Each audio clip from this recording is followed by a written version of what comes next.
नमस्कार, knocking-news.com में आपका स्वागत है। मैं हूं गिरिजेश वशिष्ठ। एक कदम एक इंच और केवल एक फैक्टर की दूरी है राहुल गांधी की सत्ता से। जब ये बात मैं कह रहा हूं तो उसके पीछे आधार है, और वो आधार क्या है ये आज के वीडियो में हम समझेंगे। जो लोग जीतेगा तो मोदी ही लिखते हैं, जो ये लिखते हैं विकल्प कहाँ है, उन सब लोगों को भी इन तथ्यों की समीक्षा करनी चाहिए, उसके बाद नतीजे निकालने चाहिए। कुछ आंकड़े हैं, कुछ सूचना है, कुछ जानकारियां हैं और एक ठोस विश्लेषण है जिसके जरिए आप समझेंगे कि कैसे 2024 की राह मोदी के लिए मुश्किल होती जा रही है। कहीं मत जाइए, चैनल को सब्सक्राइब कर लीजिए। मैं अभी हाजिर होता हूं।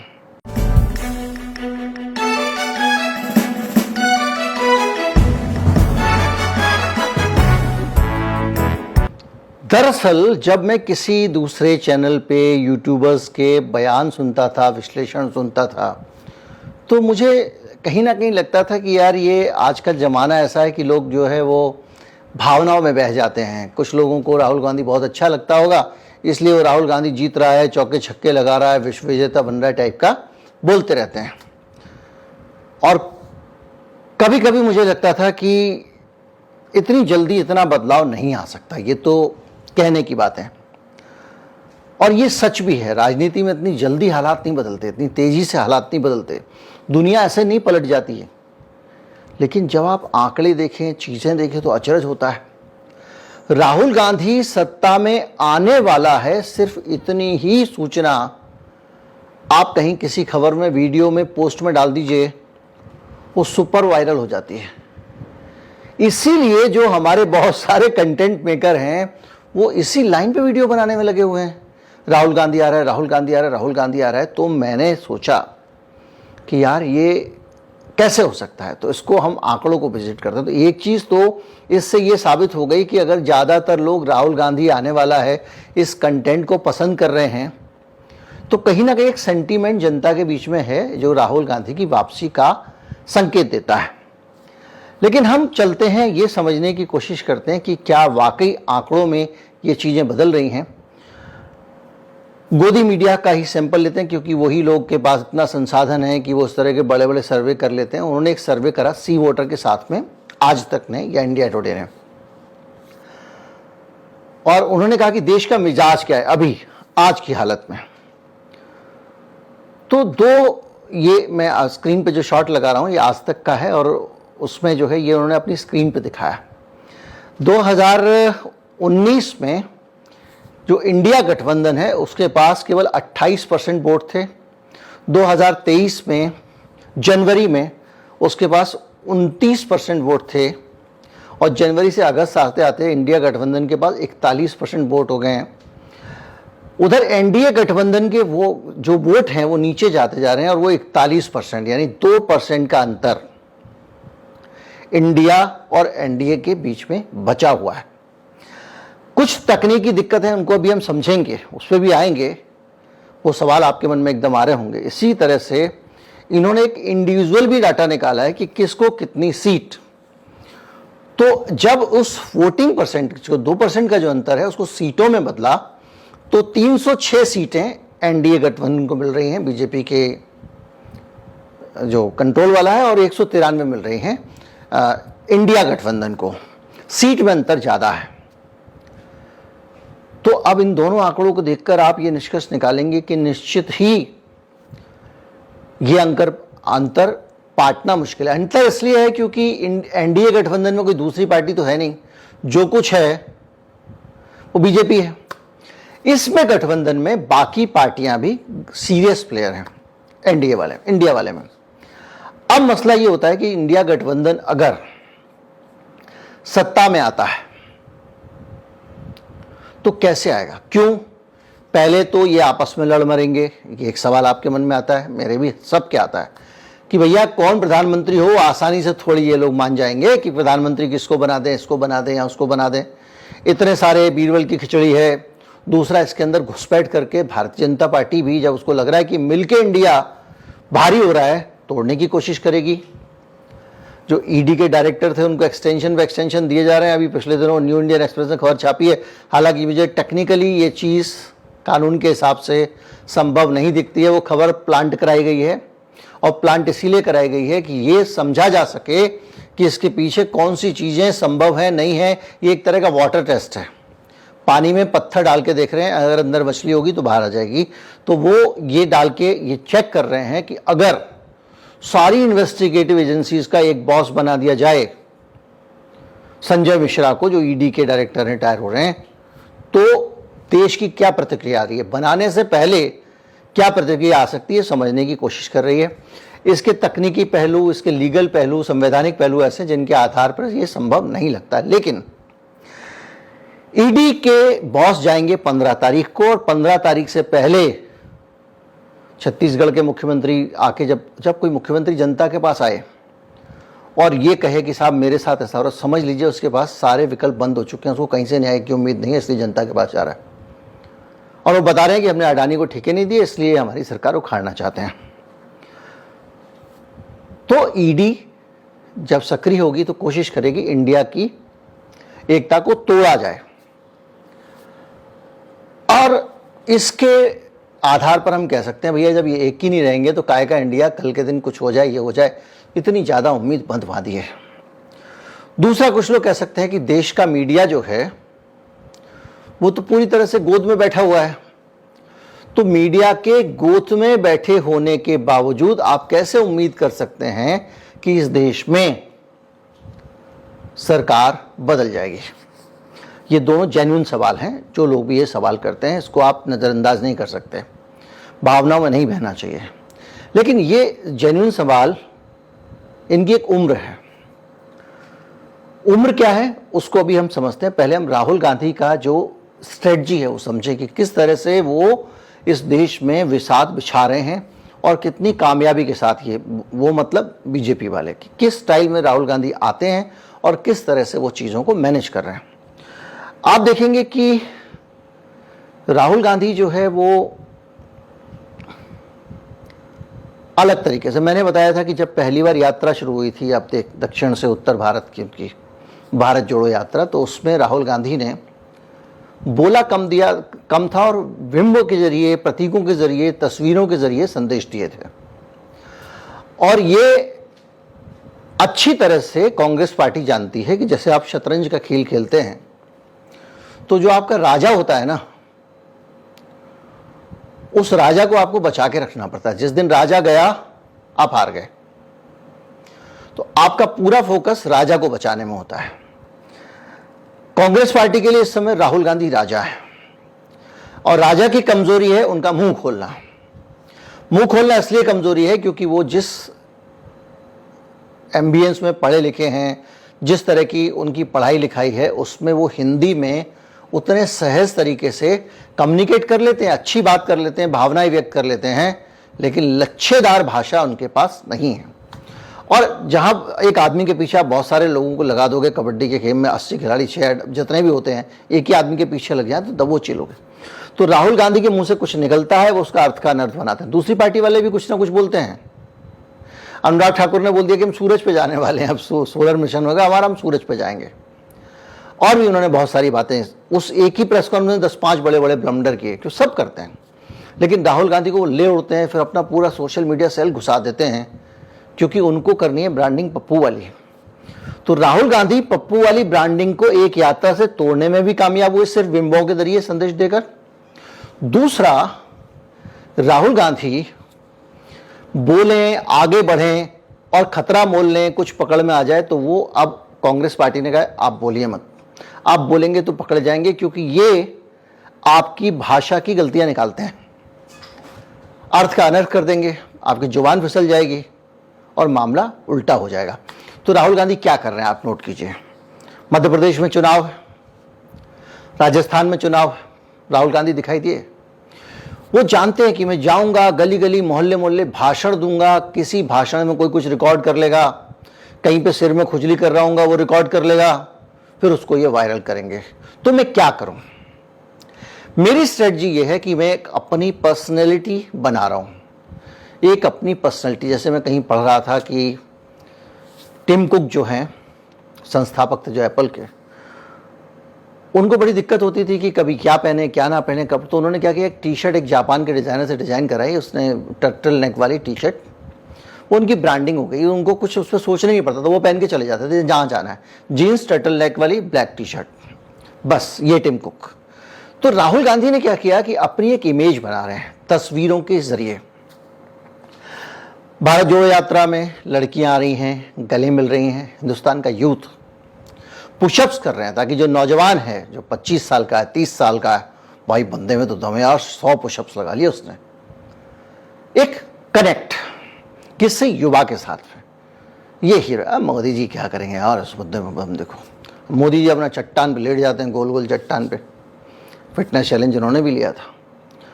तो एक मैसेज जाता, और ये एक सिंगल मैसेज नहीं है, अनेक मैसेज हैं।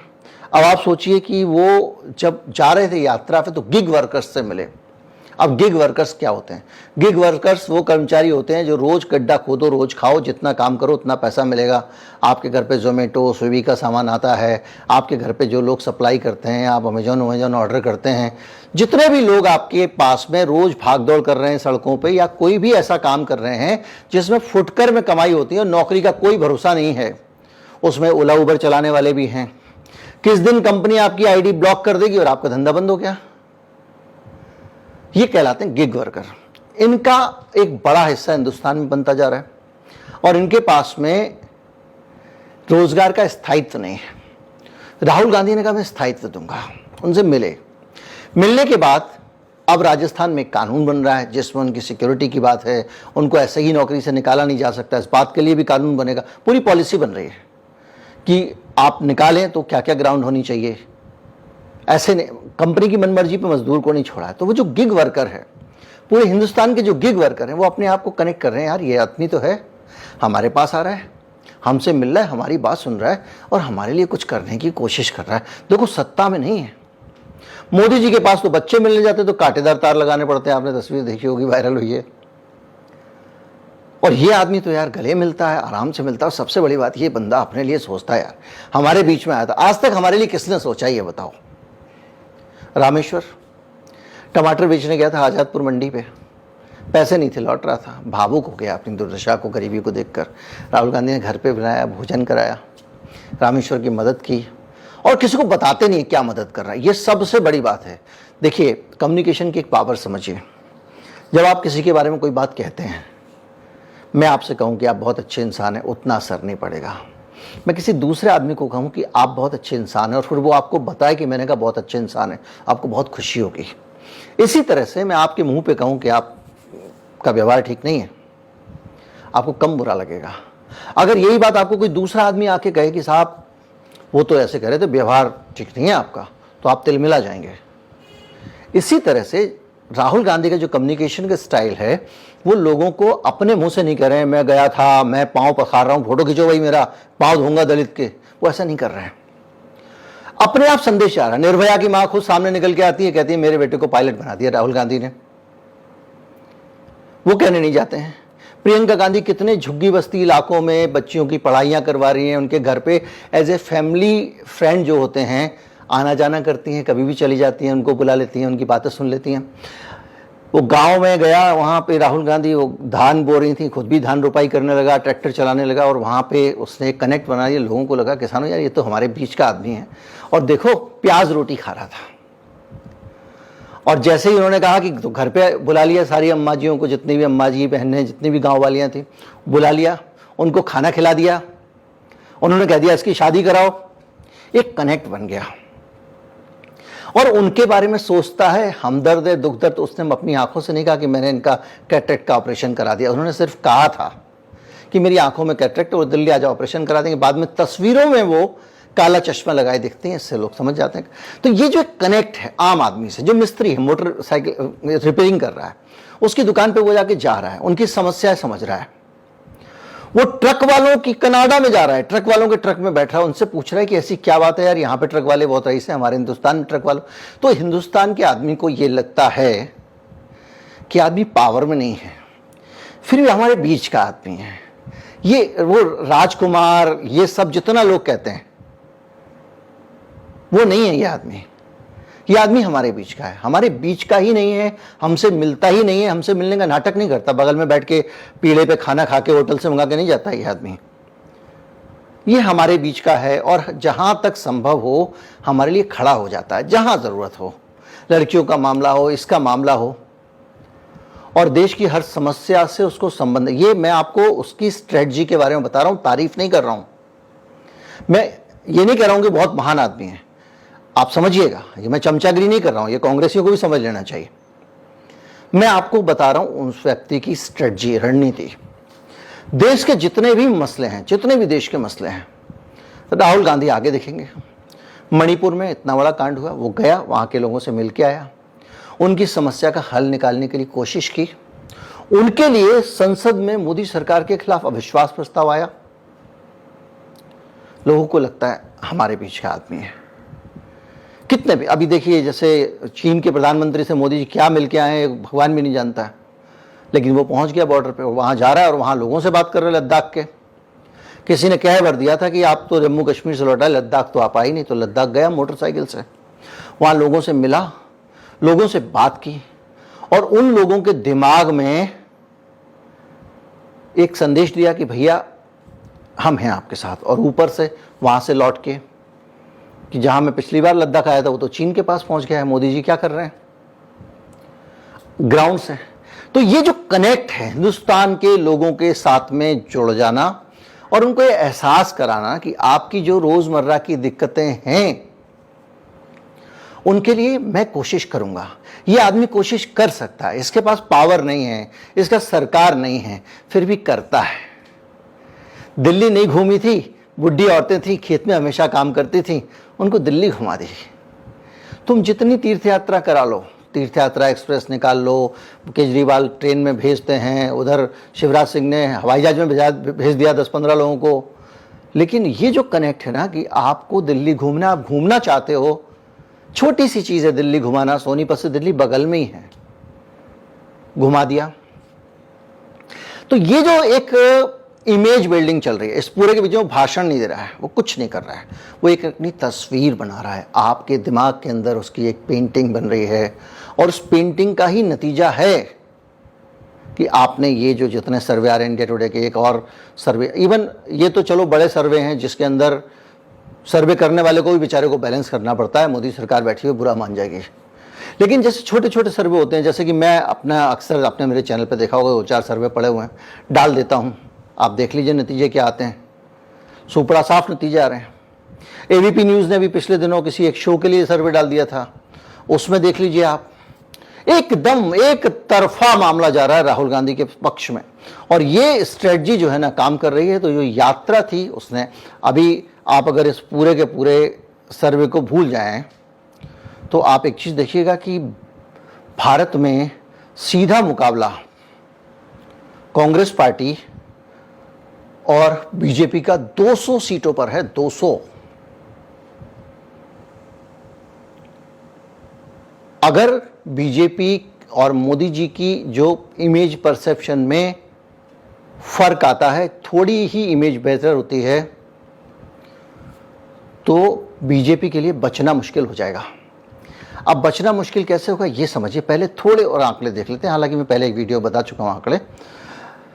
सोशल मीडिया में कुछ बीच बीच में लोग चेक करते रहते हैं राहुल गांधी के बारे में, और अगर आप देखें तो जो सर्वे आते हैं अलग अलग टॉपिक पे, उसमें अगर आप देखें, अभी बीच में एक राय मोदी के खिलाफ चुनाव लड़े थे, बहुत पॉपुलर हैं बनारस के, उनको प्रदेश अध्यक्ष बना दिया कांग्रेस ने, और उन्होंने एक फेंक दिया बीच में बनते ही दूसरे दिन कि राहुल गांधी को अमेठी से चुनाव लड़ाएंगे।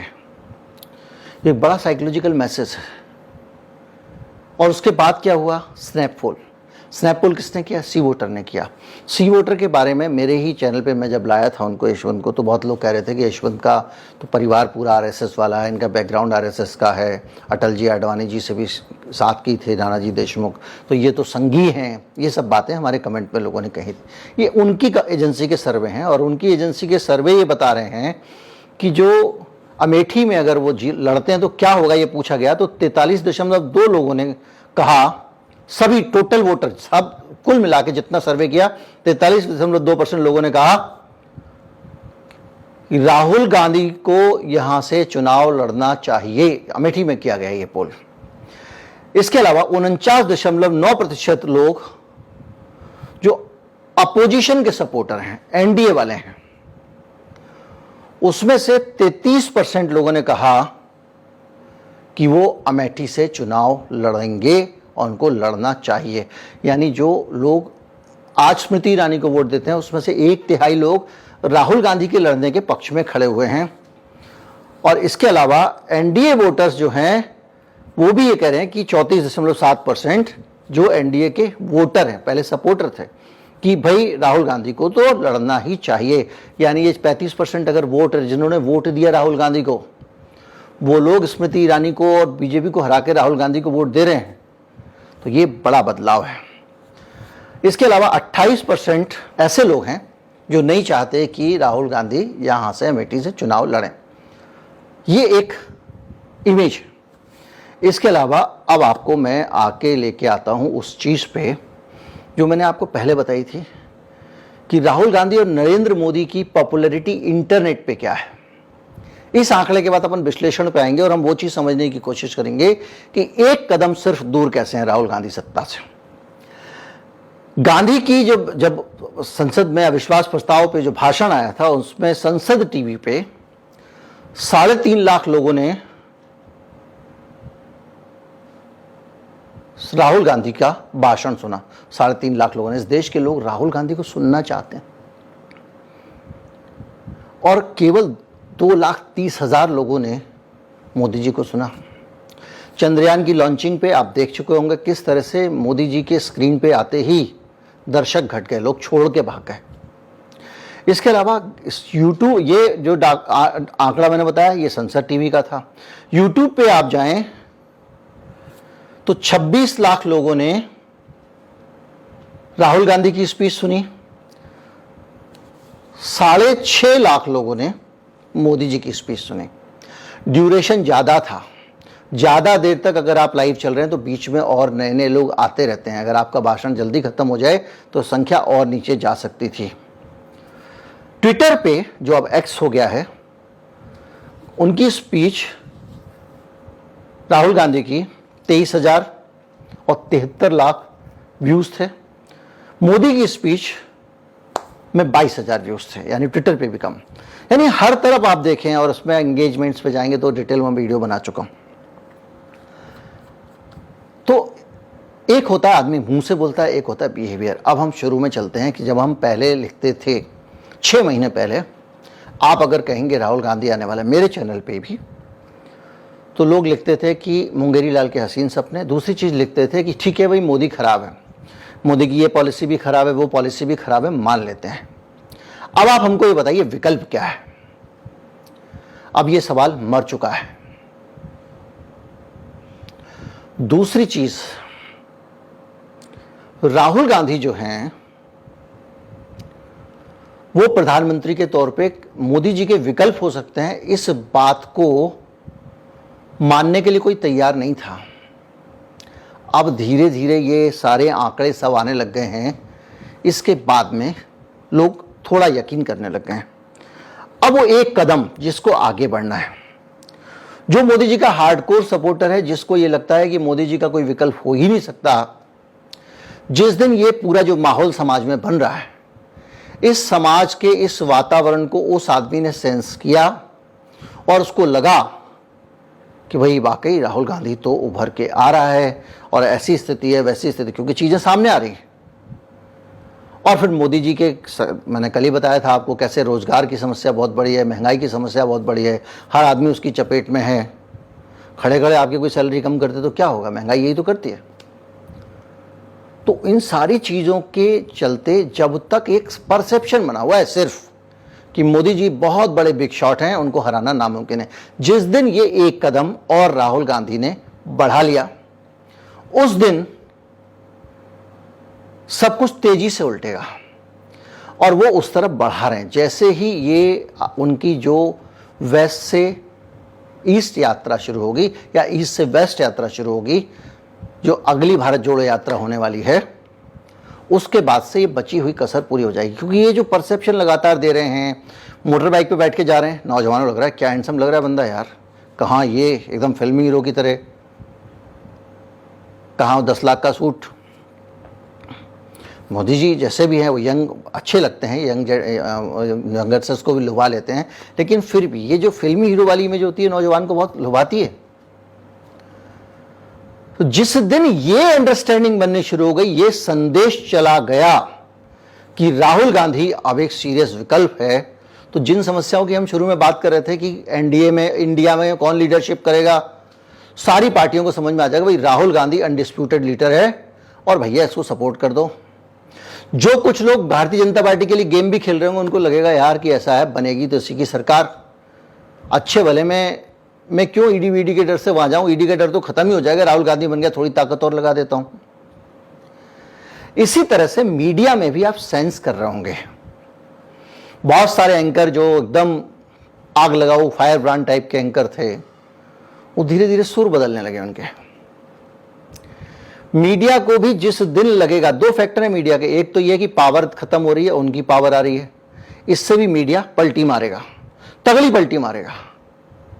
और दूसरा टीआरपी।